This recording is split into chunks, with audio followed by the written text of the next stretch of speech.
Students, today we study multiplication law of probability. Multiplication law of probability क्या होता है? मान लीजिए if A and B are two events which are associated with same experiment. If we want to find the probability of occurrence of both the events together, ये दोनों event एक साथ हो, यानी कि ए एंड बी की प्रोबेबिलिटी निकाल लो simultaneously. And mean intersection, इसको हम रिप्लेस करेंगे ए इंटरसेक्शन बी से. तो इसकी प्रोबेबिलिटी क्या होगी? What is this probability? कैसे लिखेंगे? देखिए, मान लीजिए ए और बी में से अगर मैं ए ऑब्लिक बी लिखूं तो क्या आएगा? P A intersection B upon P B. और अगर मैं यहां से पी ए इंटरसेक्शन बी निकाल लूंगा, क्या आएगा? P B into P A by B. A by B कब लिखते हैं? जब दोनों में से एक इवेंट बी पहले हो चुका हो, ए बाद में होना हो. तो यही आपका बन जाएगा multiplication law. A intersection B, मान लो इन दोनों का ऑर्डर ऐसे, बी पहले होता है, ए बाद में होता है, तो बी की तो प्रोबेबिलिटी लिख देंगे ऐसे ही, और ए की लिख देंगे कंडीशनल प्रोबेबिलिटी. अब उल्टा देखिए, अगर मान लो ए पहले होता हो तो हम बी ए बाय लिखते हैं. ये होता है B A intersection upon P A. और अगर हम यहां से पी ए इंटरसेक्शन बी निकालते हैं, ये आएगा P A into P B by A. This mean this value also equal to. आपने कैसे याद रखना है? दोनों में से जो इवेंट पहले होगा उसकी हम लिखेंगे डायरेक्ट प्रोबेबिलिटी और दूसरे लिख देंगे कंडीशनल प्रोबेबिलिटी. अगर इसको हम जनरलाइज कर दें, मान लीजिए suppose E1, E2, E3, En, these are the n events and find the probability of occurrence all together. सारे इवेंट हो, अगर हम ये मान के चले कि इसी ऑर्डर में होते हैं, पहले E1 होता है, फिर E2, फिर E3, तो हम इसको कैसे लिखेंगे? ला क्या बनेगा? मल्टीप्लीकेशन ला क्या बनेगा? जो इवेंट पहले होगा उसकी सीधी प्रोबेबिलिटी, E2 बाद में हुआ है तो E2 लिखेंगे कंडीशनल प्रोबेबिलिटी, फिर E3 इन दोनों के बाद हुआ है तो E3 बाई E1 E2 आ जाएगा, एंड सो ऑन. और लास्ट में आएगा PEN, और इसके नीचे हो जाएगा सारे जो पहले हो चुके हैं. तो this is the law of multiplication. जैसे हम एग्जांपल देखें, A card is drawn from a pack of 52 cards. पहला एग्जांपल है, 52 में से एक कार्ड निकाल लिया, and then a second card, और उसके बाद फिर एक कार्ड निकाला है, second card. Find without replacement, यानी कि पहले कार्ड निकाल के बाहर रख लिया, फिर हमने दूसरा कार्ड निकाल लिया. Find the probability both are queen, दोनों क्वीन हो. तो इसको कैसे करना है आप लोगों ने? लेट अस सपोज फर्स्ट, इसका मीनिंग है let A is the event first card is queen, B is the event second card is queen. तो आपने बोथ दोनों हो तो ए एंड बी, इसको ऐसे ए इंटू बी लिखो, या बीच में एंड लगाओ, या इंटरसेक्शन लगाओ, इन सबका एक ही मीनिंग है. अब लिखे, इसको खोलेंगे कैसे?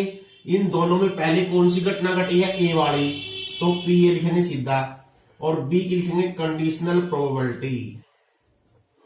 अब पढ़िए, पी ए मीन क्या है? Probability of happening of A. A means queen निकालना, 52 में से एक क्वीन, 4/52. बी बाई ए का मीनिंग क्या है? ये ए हो चुका है, यानी कि ए क्वीन बाहर निकली हुई है पहले से ही, इसका मीन, और निकालने क्या है? बी. बी मीन्स क्वीन ही निकालनी है, तो रिमेनिंग क्वीन 3 रहेगी, और कुल कार्ड रहेगी 51. That the answer.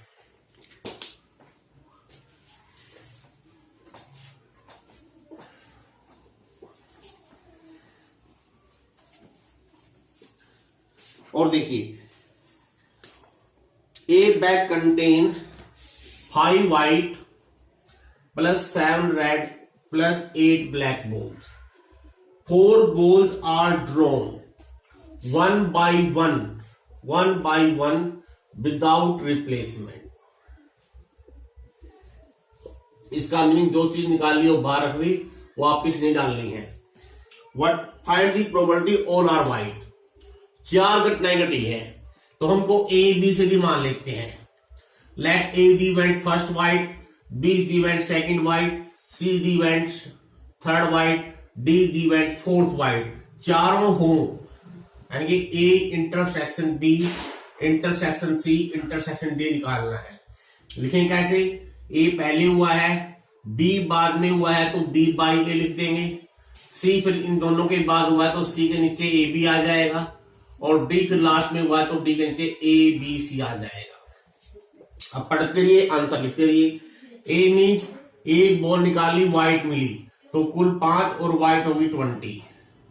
अब इसका मीनिंग है एक व्हाइट बॉल बाहर है तो कुल 4 व्हाइट रहेगी, 4 में से लेनी है, क्यों निकालनी सभी व्हाइट ही है, और कुल 19 रहेगी। अब ए भी हो चुका है, 2 व्हाइट बाहर निकल चुकी है, 3/18 हो गया। अब 3 व्हाइट बाहर निकल चुकी है, 2/17 हो गया। An urn contain 5 white plus 8 black ball. Second, a set of 3 ball. अब यहां पर एक साथ 3 बॉल निकालनी है। Into 2 टाइम विदाउट रिप्लेसमेंट, 2 बार काम करना है, 3 बॉल 2 बार निकालनी है। पहले 3 बॉल निकाल ली, बाहर रख दी, फिर दोबारा 2-3 बॉल फिर निकाल ली। अब प्रोबेबिलिटी क्या है, क्या निकालनी है? जो पहला सेट है, पहले सेट में तीनों व्हाइट हो, और जो दूसरा सेट है 3 बॉल का, उसमें तीनों ब्लैक हो। यानी कि ये इवेंट ए मान ले, ए इवेंट बी मान ले, तो आपने ए इंटू बी निकालना है। क्योंकि ए पहले हुआ है तो पी ए लिखेंगे, बी बाद में हुआ है तो बी बाई ए लिखेंगे। अब ये पी ए क्या हो गया? 3 अब एक साथ निकालनी है तो वी यूज कॉम्बिनेशन। 3 बॉल निकालनी, तीनों व्हाइट हो, तो 5 में 3 निकालनी, ऊपर आएगा 5C3, और कुल नीचे कितनी है? 13। इन 13 में 3 निकाल लिया, 13C3 आएगा। दूसरा event B by A, 3 ball बाहर आ चुकी है, कुल 10 रहेगी, 10 में 3 लेनी है, और हमारे पास अब ब्लैक में से लेनी है, ऊपर आएगा 8C3। सिंप्लीफाइड। देखिए अब नेक्स्ट है इंडिपेंडेंट इवेंट्स।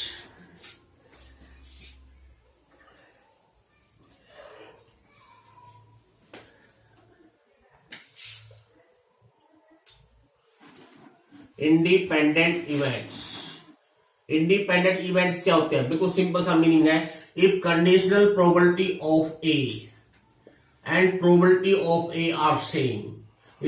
ये अगर ए और बी ऐसे इवेंट है, अगर ए बाई की प्रोबेबिलिटी निकाले या पी ए की निकाले, दोनों सेम आ जाए, बी हो या ना हो, उसका ए पर कोई इफेक्ट ना हो, तो उसको बोलते हैं इंडिपेंडेंट इवेंट्स। और हम इसको कैसे लिख सकते हैं? ए बाई बी का मीनिंग होता है A intersection B by P B, it is P ए।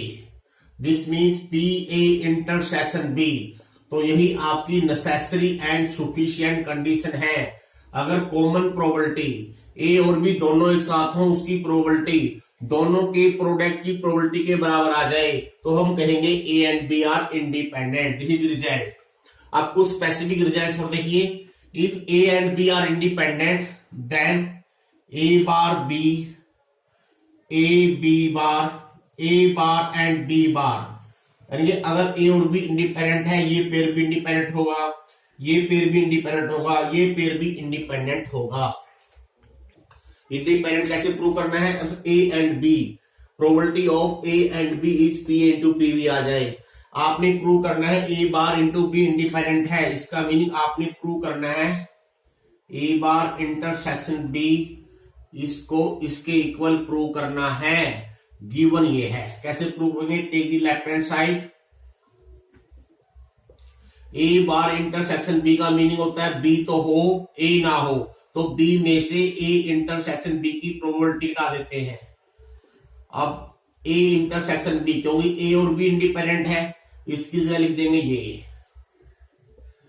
अब इन दोनों में पी भी कॉमन आ गया, यहां पर क्या 1 माइनस पी ए। 1 माइनस पी ए का मीनिंग होता है पी ए बार, प्रूव हो गया। इसका मीनिंग ए बार इंटरसेक्शन बी की प्रोबेबिलिटी दोनों की प्रोबेबिलिटी के प्रोडक्ट के बराबर है, इसलिए ये इंडिपेंडेंट है। सिमिलरली ये प्रूव कर दोगे। थर्ड पार्ट और देखिए, थर्ड पार्ट में प्रूव करना पड़ेगा आपको ये P A into P B bar. कैसे प्रूव करेंगे? वही सेम मेथड है। Take the left hand side, here we use De Morgan law, इसको लिखते हैं ए यूनियन बी का कंप्लीमेंट।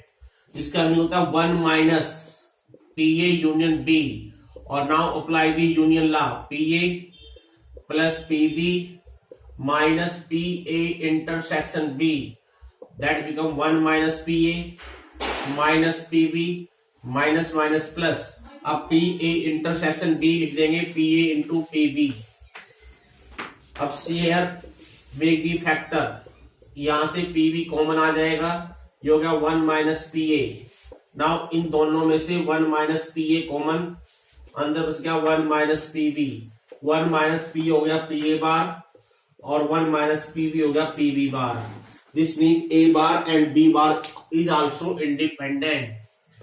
तो ये कुछ रिजल्ट हमने किए हैं। एक रिजल्ट और देखिए, इसको हम जनरलाइज भी कर सकते हैं। अगर मान लीजिए एन इवेंट्स इंडिपेंडेंट है, if E1, E2, E3, E and R n independent events, then E1 intersection E2, बस ये ला आपका स्टेज हो जाएगा, it become the product of their individual probability. अब कंडीशन लगाने की जरूरत नहीं है क्योंकि they are independent events. Now एक रिजल्ट और देखिए, probability of occurrence of at least 1 independent events. इसका मीनिंग क्या है? जैसे मान लीजिए हमारे पास E1, E2, E3, En, they are n independent events. Suppose their probability of occurrence, मान लो इसकी probability P1 है, इसकी probability P2 है और इसकी probability Pn है। तो probability of occurrence of at least 1, इनमें से कम एक घटना घटे, इसकी probability कैसे लिखोगे आप? मैं उल्टा सोचता हूं, अगर मैं 1 में से घटा दूं, एक भी ना घटे, probability none of them, भाई कोई भी इनमें से ना हो। नन ऑफ का मीनिंग क्या हो गया? E1 ना हो, E1 bar, and the intersection E2 भी ना हो, एंड E3 भी ना हो, एंड En भी ना हो। अब क्योंकि ये इंडिपेंडेंट इवेंट्स है, इसको आप लिख दो PE1 bar into PE2 bar into PE3 bar and so on PEN बार। और P बार का मीनिंग होता है 1 में से PE1 है P1, ये हो जाएगा 1 minus P2, it become 1 minus P3। इसको आपने कैसे याद रखना है? एट लीस्ट 1, कम से कम एक घटना घटे, 1 में से एक भी ना घटे, पहली भी ना हो, होने की है P1, न होने की होगी 1 minus P1, and in multiplication दूसरी भी ना हो, तीसरी भी ना हो। इस तरह से आप 1 में से घटा दोगे तो आपका आंसर आएगा कम से कम एक घटना जरूर घटे।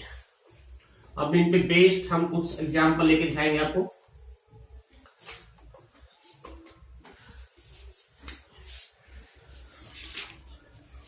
Let us take some examples. I take example number first. A coin is tossed thrice. पहला एग्जाम्पल है, अगर 3 बार टॉस करते हैं, आप जानते हो क्या होता है, कितने सैंपल स्पेस बनते हैं, ये आप लिख लीजिए पहले। These are the sample space. अगर एक कॉइन को 3 बार टॉस करे, अब इवेंट देखिए, पहला पार्ट क्या है? E is the event, first is head, पहला हेड, फर्स्ट हेड, जिसमें पहली बार एक्स है वो सारे लिख लीजिए। फर्स्ट हेड, ये था फर्स्ट क्या? X. F is the event, last tail हो। अब लास्ट टेल कौन कौन से हैं? HHT और THT, XTT, TTT। आपने चेक करना है ये क्या इंडिपेंडेंट है या नहीं है। तो let us find E intersection F। Common देखिए इनमें क्या हो गया, HHT कॉमन आ गया और XTT कॉमन आ गया। नाउ प्रोबेबिलिटी ऑफ E ये होगी 4/8, probability of F it is also 4/8, 1/2। Now probability of E intersection F it is 2/4, 2/8, 1/4। Clearly अगर इन दोनों को मल्टीप्लाई करेंगे वो भी 1/4 ही आएगा। यानी कि अगर E इंटरसेक्शन B F की प्रोबेबिलिटी दोनों की प्रोडक्ट के बराबर आ जाए तो इस mean they are independent. B part देखिए, बी पार्ट में क्या है? 2 हेड, 2 हेड हो। अब 2 हेड कौन से हो गए? HHT, HTH, THH। तो इसकी अगर हम प्रोबेबिलिटी साथ साथ लिखें, ये आ गई 3/8। F इवेंट क्या है? लास्ट हैड हो। अब लास्ट हैड वाले कितने केस हो गए? ट्रिपल एच, HTH, THH और TTH।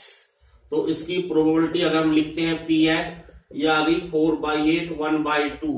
Now what is E intersection F? देखिए दोनों में कॉमन क्या है? दोनों में कोई कॉमन है, एक तो है HTH ओनली वन, और एक है THH। तो व्हाट इज दिस प्रोबेबिलिटी? ये होगी हमारे पास 2/8, 1/4। Clearly it is not the product of PE into PF। This mean they are not independent. और वैसे ही सोच के देखिए, एक तो कह रहे हैं हम 2 हैड और एक कह रहे हैं हम last head. Yes, they are affected. Last में क्या है क्या नहीं, 2 हैड है या नहीं, आपस में इंडिपेंडेंट नहीं हो सकते, डिपेंड करेंगे। अगर पहले 2 हैड आ गए हैं तो लास्ट में आएगा ही नहीं, इसलिए ये आपस में डिपेंडेंट इवेंट्स होंगे। अगर आप सोच रहे हो तभी आपको पता चल जाएगा। Now take some more examples. An unbiased die is thrown twice. एक डाई को 2 बार थ्रो कर दिया, जानते हो सैंपल स्पेस होने का 36। Example number 2। If A is the event last throw, A is the event even on first throw, even on first. तो पहले हम इसका मीनिंग पहली बार 2, 4, 6 आए, 2 से बनेंगे 6 केस, 4 से बनेंगे 6 केस, 6 से बनेंगे 6 केस, 6 1 से 6 ये इवेंट हो गया। अगर हम इसकी एक ही प्रोबेबिलिटी लिखें 18/36, इट इज 1/2। और बी इवेंट है आपका इवन ऑन सेकंड, इवन दूसरी बार, सेकंड बार में इवन नंबर आए तो क्या होगा? 1 2 2 2 3 2 4 2 5 2। लास्ट में मान लो 2 आता है, अगर लास्ट में 4 आता है तो 6 केस ये बन जाएंगे। अगर लास्ट में 6 आता है, 1 6 से लेकर 6 केस ये बनेंगे।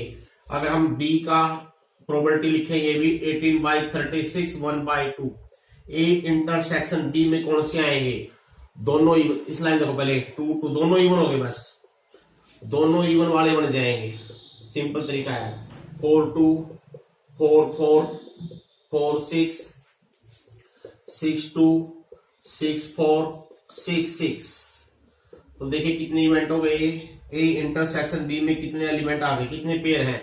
1 2 3 9 हो गए। 9/36, 1/4। Clearly it is PA into PB। This means they are independent.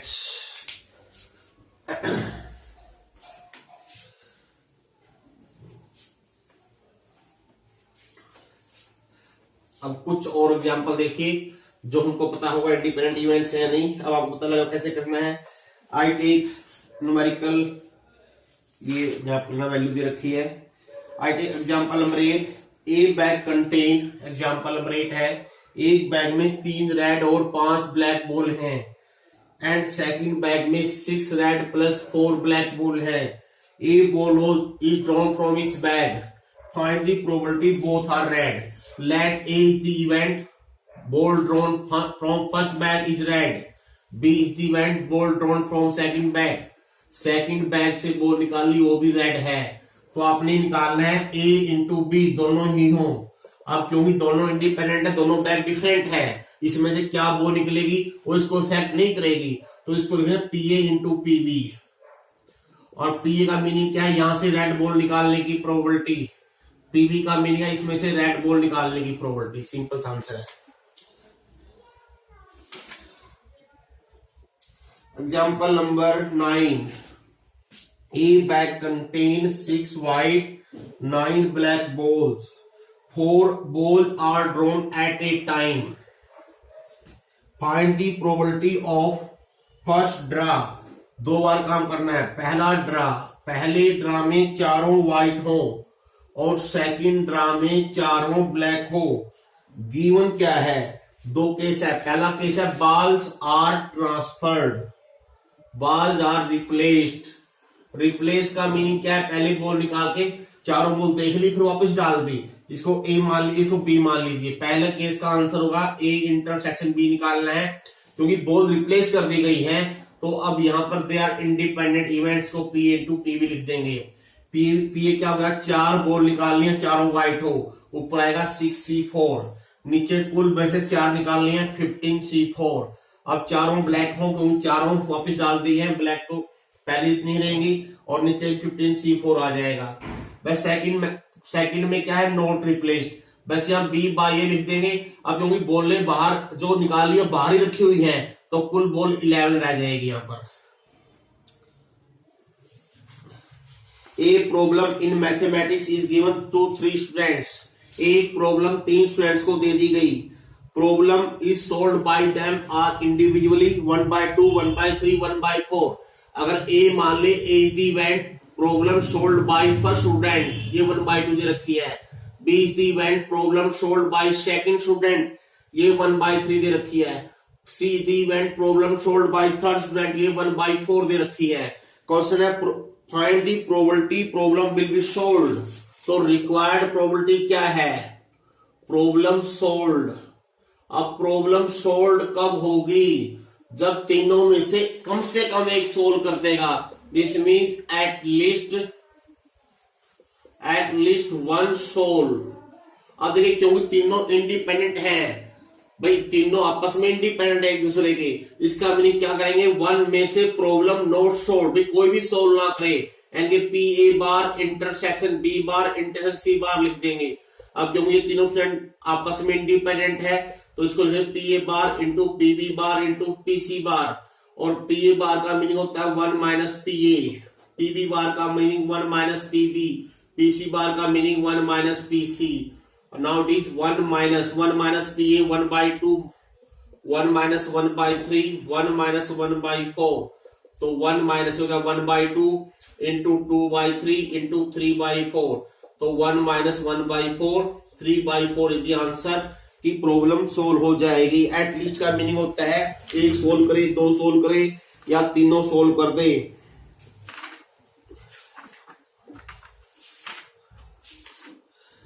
Next देखिए, Sandeep and Salim appear for an interview for 2 post. 2 person है, एक है संदीप और एक है सलीम, ये 2 पोस्ट के लिए अपीयर हो गए। The probability of selection of Sandeep, Sandeep select हो उसकी प्रोबेबिलिटी 3/5 है, सलीम सिलेक्ट हो उसकी प्रोबेबिलिटी 1/3 है। देखिए, इंडिपेंडेंट इवेंट्स और इंडिपेंडेंट एक्सपेरिमेंट दोनों सेम चीज है। तो अगर कोई 2 एक्सपेरिमेंट इंडिपेंडेंट है, कब होंगे, जब उनके हम आर्बिट्रेरी इवेंट ले लें। मान लो एक का ए इवेंट और दूसरे का बी इवेंट आपस में इंडिपेंडेंट है, तो हम कहेंगे एक्सपेरिमेंट्स आर इंडिपेंडेंट। अब ये क्योंकि 2 पोस्ट है, आपका जो क्वेश्चन है ये है find the probability only one of them solve, only one of them solve, sorry only on the selected. भाई एक ओनली एक ही सिलेक्ट हो।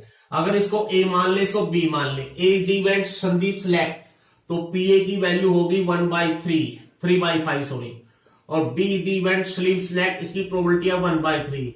अब इस चीज को लिखो कैसे, only one of them select, इसका मीनिंग ए सिलेक्ट हो and any intersection B select ना हो, या और ए सिलेक्ट ना हो बी सिलेक्ट हो जाए, ये लिखने का तरीका है। और का मीनिंग प्लस। अब इसको अलग कैसे करेंगे, ए इंटरसेक्शन बी बार, जहां और है वहां प्लस आ जाएगा। और याद रखिए सिंपल थ्योरी है, इंटरसेक्शन मीन मल्टीप्लिकेशन, और मीन प्लस।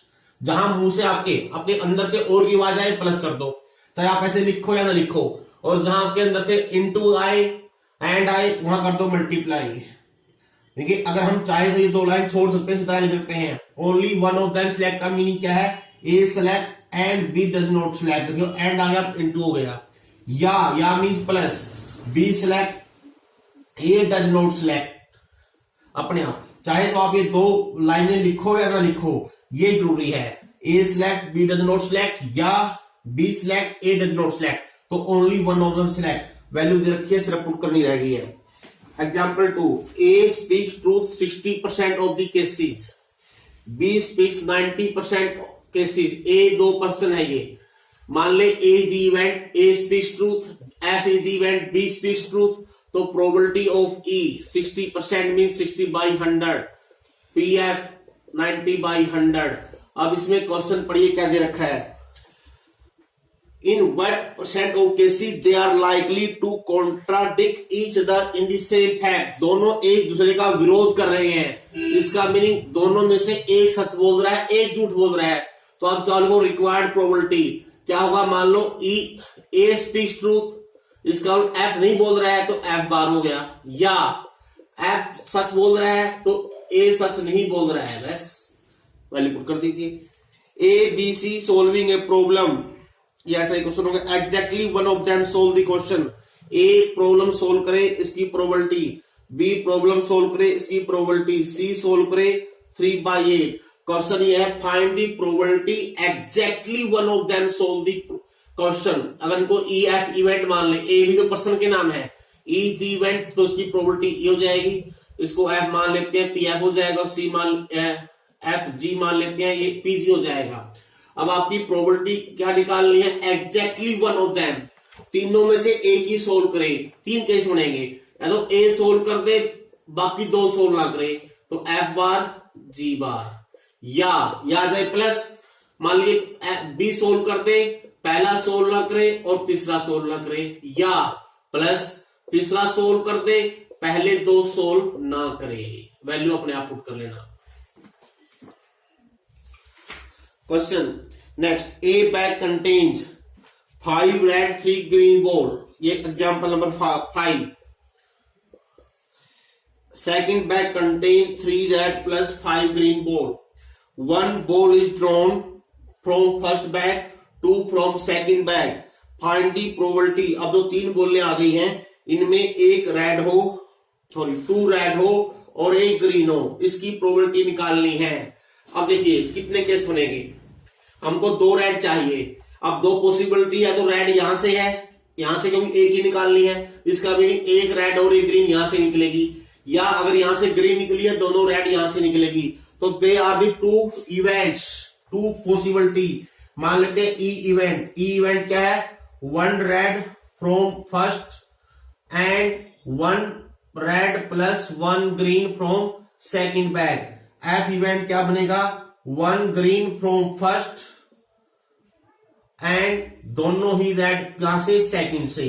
तो रिक्वायर्ड प्रोबेबिलिटी, अब दोनों में से घटना तो ये घटनी है, तो ये होगा या ये होगा, तो जहां या आ जाए वहां और एफ। अब क्योंकि दे आर म्यूचुअली एक्सक्लूसिव, दोनों में से घटना है, तो पीई प्लस पी एफ हो गया। अब पी को पढ़िए लिखिए, 1 रेड फ्रॉम फर्स्ट, तो 5/8 एंड मीन मल्टीप्लीकेशन, क्योंकि इंडिपेंडेंट भाई यहां से 2 बॉल निकालनी है, कुल 2 निकालनी है, नीचे आएगा 8C2। अब निकालनी कैसी है, एक रेड एक ग्रीन, तो ऊपर आएगा 3C1 एंड मीन मल्टीप्लीकेशन, ध्यान रखना कहीं प्लस करते हैं हो जाएगा, प्लस पी एफ ये वाला पहले में से ग्रीन 3/8 एंड मल्टीप्लीकेशन कुल 8C2, और दोनों चाहिए क्या, रेड, दोनों रेड चाहिए 3C2। Simplify and right the answer.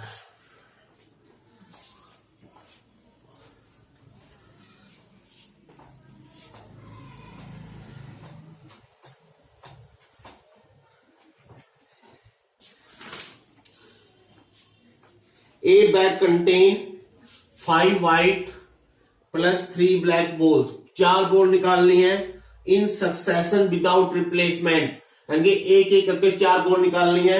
Find the probability they are alternatively different colour, alternatively different colour. देखो क्या होगी रिक्वायर्ड प्रोबेबिलिटी, इसका मीनिंग क्या है, अगर मान लो पहली व्हाइट निकालनी है, दूसरी ब्लैक निकालनी है और देयर आर 3, तो अल्टरनेट का मीनिंग क्या होगा, मान लो फर्स्ट व्हाइट है, देन सेकंड ब्लैक, फिर तीसरी व्हाइट, देन फोर्थ ब्लैक, या मींस प्लस, या पहली ब्लैक, दूसरी व्हाइट, तीसरी ब्लैक, फोर्थ व्हाइट। अब सोचिए कैसे, क्योंकि ये इंडिपेंडेंट नहीं है, they are not replaced, without replacement है, तो इसको लिखेंगे B2/W1, इसको लिखेंगे W3 से पहले W1 B2 हो गया, इनटू लॉ ऑफ मल्टीप्लिकेशन वही है आपका सेम। ऐसे ही आपने इसके लिए लिखना है B1 W2/B1 B3/B2 B1W2। बस ये नीचे लिखने का मीनिंग क्या है कि आपको याद दिलाएगा कि आपने से पहले क्या कर दिया है, कितनी बॉल रह गई है कितनी नहीं। PW से पहले कुछ नहीं कटा है, एक वाइड निकालना 5/8। B2 एक वाइड, एक बॉल बाहर, कम रहेगी 7 और निकाल दी, लेकिन ब्लैक है। 2 बॉल निकल चुकी है, एक वाइट एक ब्लैक, तो कुल रहेगी 6। अब एक ब्लैक एक वाइट निकल गई 4 और 2 रहेगी, निकाल लिया वाइट 4। यहां से 2 वाइट निकल चुकी, कुल 5 रह गई, एक ब्लैक निकल चुकी, ब्लैक 2 रह गई। ऐसे ये बन जाएगा सेम 3/8, 5/7, 2/6 इंटू 4/5। सेकंड पार्ट है, इसको सिंप्लीफाई करके आप ऐड कर सकते हो। एक क्वेश्चन और देखिए, A and B throw a coin alternatively. A और बी कोई 2 पर्सन है जो कॉइन को टॉस कर रहे हैं अल्टरनेटिवली। अल्टरनेटिवली का मीनिंग क्या है, बारी बारी सर। और कंडीशन क्या है, till one of them gets a head and win the game. उनकी शर्त लगती है कि कॉइन टॉस करेंगे, जिसका पहले हेड आ जाएगा वो गेम को जीत जाएगा, विन कर जाएगा। अब इसमें स्टार्ट कौन करता है, दे रखा है। अगर मेंशन नहीं है तो मान के चलते हैं ए स्टार्ट करता है, जो पहला पर्सन ए है, ए स्टार्ट करेगा। पहले ए ने कॉइन टॉस कर दिया, अगर हेड आ गया विन दी रेस, अगर हेड नहीं आया तो फिर बी की बारी आएगी, बी उछालेगा, हेड आ गया जीत गया, नहीं आया फिर बारी फिर ए की चलती रहेगी। तो what is the required probability, हमारी कंडीशन क्या, हेड आना। Let E the event head appear, F is the event head does not appear, tail आ जाए तो पी कितनी होगी हर बार 1/2, पी आर कितना होगा हर बार 1/2। हेड नहीं यानी कि इसको आप ई बार लिखो या पी एम लिखो, ये आपकी मर्जी है। अब देखिए रिक्वायर्ड प्रोबेबिलिटी, तो ऐसे मान लेते हैं ई द इवेंट हेड किसका आए, ये लिखते हैं ए का हेड आए, ये लिखते हैं हम बी का हेड आए, ऐसे साउंड रहेगा। तो ई बार ए का हेड ना आए, बी का हेड ना आए, head by B, head by A, is the event head by A, F is the event head by B. तो विनिंग रिक्वायर्ड प्रोबेबिलिटी किसकी लिख रहा हूं मैं, विनिंग प्रोबेबिलिटी ऑफ ए। अब ए कब जीतेगा, ए की बारी कब जीत सकती है, या तो पहले टॉस में जीत जाए, पहली बार में ही हेड आ जाए तो पीई हो गए, या मींस प्लस। अब उससे अगली टर्न कब आएगी उसकी, जब इसका भी पहली बार में इसका हेड नहीं आया ई बार, और फिर क्योंकि बी ने उछाड़ा है तो बी का भी हेड नहीं आया तो भी बारी आएगी, पी एफ बार हो गया, और फिर ये जीत जाए, यानी तो पहले टॉस में जीतेगा या फिर थर्ड टॉस में जीतेगा, या टॉस में नहीं आता फिर कब बारी आनी है। पहला टॉस ए का खाली, पहला टॉस बी का खाली, फिर दूसरा टॉस ए का खाली, फिर फोर्थ टॉस जो बी फेंकेगा वो भी खाली, और फिर 5वें टॉस में इसका हेड आ जाए, एंड सोन इट चलती रहेगी जब तक कि किसी न किसी का हेड नहीं आता है। अभी वैल्यू कीजिए, पी कितनी होगी 1/2, ये भी 1/2 है, ये भी 1/2, सारी 1/2 है, ये हो गया 1/2 की पावर 3, ये हो गया 1/2 की पावर 5। अब it become infinite GP, infinite GP का सम होता है a/1 - r, तो a means first term, common ratio हो गया 1/4, तो आपका आंसर आ गया 3/4। अब ये ऐसे ही probability of winning of B निकालनी है। अब बी की बारी पहली कब आएगी, जब ए ने फेंका और ए का नहीं जीता, ए का हेड नहीं आया, बी का आ जाए पहले टॉस में, ये बी का पहला टॉस जिसमें जीत सकता है, या अब बी की बारी कब आनी है, 4 टॉस में आनी है। पहले 3 टॉस अल्टरनेट कैसे बनेंगे, ए का टॉस, फिर बी फेल हो जाए, फिर ए फेल हो जाए और ये पास हो जाए, एंड सो ऑन। ये भी इनफाइनाइट जीपी बन जाएगी। इसकी पहली टर्म बन जाएगी 1/2 का स्क्वायर, और ये बन गई 1/2 की पावर 4, एंड सो ऑन। ये भी इनफाइनाइट जीपी है, 1/4 फर्स्ट टर्म और 1/4 ही कॉमन रेशियो है, और ये वैल्यू आ जाए, ये करके हम यहाँ 2/3 आएगा, ये आएगा 1/3। एक बात तो देखिए बच्चों की, दोनों ही पर्सन है और गेम एंड तभी होगा जब दोनों में से कोई एक जीतेगा। एक की प्रोबेबिलिटी निकाल ली है, आप चाहो तो सीधा कर सकते हो उसको, इसकी प्रोबेबिलिटी जाएगी 1 minus probability of winning of A, 2/3 करोगे तब भी सेम आंसर यही आएगा। एक एग्जाम्पल और देखिए, इसमें क्या है, A and B throw a pair of dice alternatively, dice को थ्रो कर रहे हैं alternatively. A wins the game if it get a total of 7। लेकिन सर दोनों की अलग है। ए कहता है कि जब 7 आएगा मैं जीतूंगा और बी कहता है कि जब 10 आएगा मैं जीतूंगा। स्टार्ट करना है ए से। आपने विनिंग प्रोबेबिलिटी ऑफ दोनों की निकालनी है। तो इसमें क्या है, ई इज द इवेंट, ए जितने भी 7 आ जाए, बी और एफ मान लेते हैं दोनों का सम 10 आए। अब 7 वाले पेयर कितने बनेंगे, 1 6 2 5 3 4 4 3 5 2 6 1। तो पीई कितना हो गया, ए का 7 आना, 1 2 3 4 5 6 6/36 दैट इज 1/6। ए का 7 नहीं आना, 5/6। 10 कम बनेगा, 4 6 5 5 6 4। तो पी एफ कितना होगा, 3/36 1/12। तो पी एफ कितना हो जाएगा आपका, पी एफ बार हो जाएगा 11/12। अब मेथड वही है, विनिंग प्रोबेबिलिटी किसकी, पहले पर्सन की। अब ए कब जीतेगा, पहली बार में जीत जाए ई, या अब इसकी बारी कब आनी है, जब ये फेल हो गया और फिर बी फेल हो गया और फिर ये जीत जाए, या उससे अगली बार कब जीत सकता है, ये एक चांस, ये दोनों के दूसरे चांस, और फिर 5वीं बार में जब इसकी बारी आएगी जीत जाए। Now put the values, P E 1/6, P E bar 5/6, P F bar 11/12, it is 1/6 plus ये 5/6 दो बार आ जाएगा, 11/12 भी दो बार आ जाएगा, 1/6 and so on up to infinite. Again it is GP series, first term बटे 1 माइनस कॉमन रेशियो हो जाएगा 55/72, it is the common ratio. Now simplify कर लीजिए, इसको सिंप्लीफाई करोगे तो आपकी वैल्यू क्या आएगी, देखिए 1/6 एलसीएम 72 माइनस 55, तो इट कम्स आउट टू 12/17 आ जाएगा। अब विनिंग प्रोबेबिलिटी दोनों ही पर्सन है तो 1 में से एक ही प्रोबेबिलिटी हटा दो तो यू गेट द आंसर। या उसी तरीके से या क्या आएगा इसकी विनिंग प्रोबेबिलिटी, पहली बार ए हार जाए ये जीत जाए, या अगली बार P E bar P F bar P E bar P F and so on. अब यहां वैल्यू को सेम ही आंसर आएगा। तो इस तरह से आपकी ये पहली 4 एक्सरसाइज कंप्लीट हो गई है, चारों करनी है।